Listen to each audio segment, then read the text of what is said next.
Un abrazo a todos, amigos. Esta es la entrega 18 de Tribuna Constitucional. Soy Guido Aguilar Grados y el día de hoy hablaremos sobre la división del poder. Sean todos bienvenidos.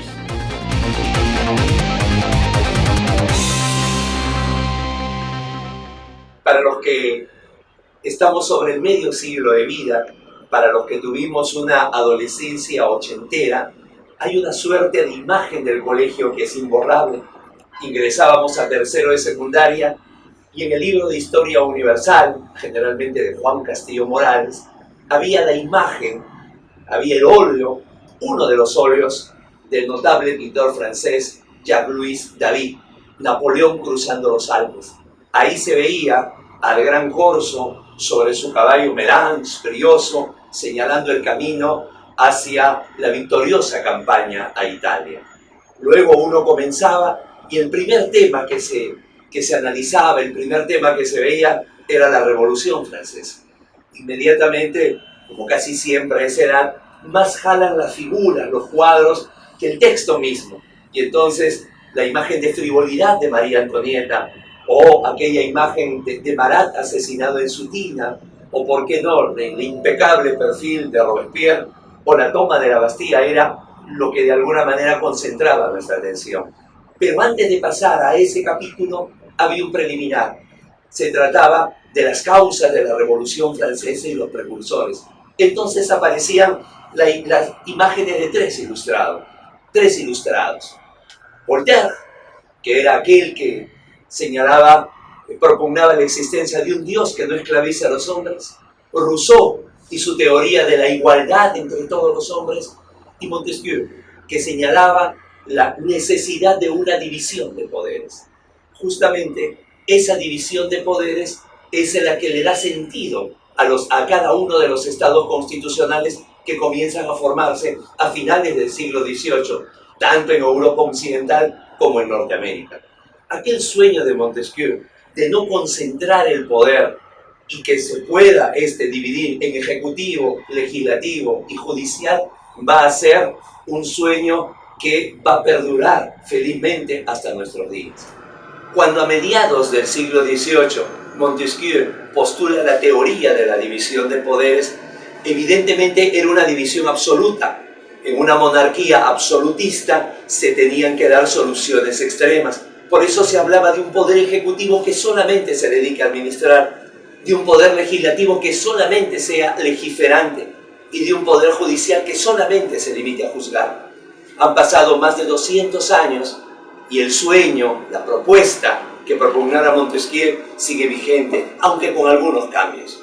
Como no, esta división de poderes ya no es absoluta, ya no es pétrea, ya no es granítica, ya no es monolítica. Por el contrario, es una división más bien esponjosa, porosa, como si se tratara de una suerte de ósmosis entre los poderes. Esto es, cada uno sigue manteniendo su esencia, felizmente. Sin embargo, se puede decir que hoy todos hacen de todo. De ahí que el Poder Ejecutivo no solamente administre, sino que el Poder Ejecutivo también legisle.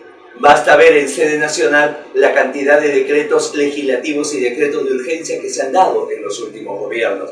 Y por último, que también juzgue, si es que forzamos la figura y hablamos de una justicia administrativa, a través, por ejemplo, del Tribunal Fiscal, Tribunal Registral, Tribunal de Indemnización.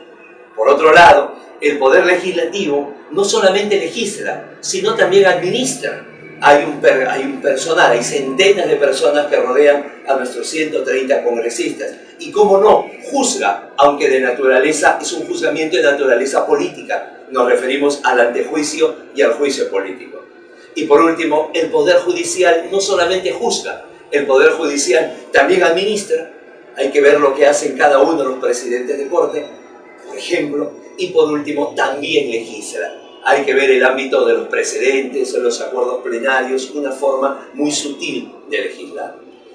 Esto, que de alguna manera viene a ser la reafirmación de la división del poder, se acrecienta aún más con una importantísima sentencia del Tribunal Constitucional en un proceso de inconstitucionalidad, en la sentencia 0029-2008, donde señala que en una visión moderna del constitucionalismo ya no tenemos a los tres poderes del Estado por encima de todo, viendo desde una atalaya a todo por encima, no, sino que desde un punto de vista más contemporáneo, al lado de los poderes del Estado, se encuentran los denominados órganos constitucionales autónomos, el Tribunal Constitucional, el Ministerio Público, el Consejo Nacional de la Magistratura, el Jurado Nacional de Elecciones, JNE, la Oficina Nacional de Procesos Electorales, OMPE, el Registro Nacional de Identificación y Estado Civil, RENIEC, entre otros.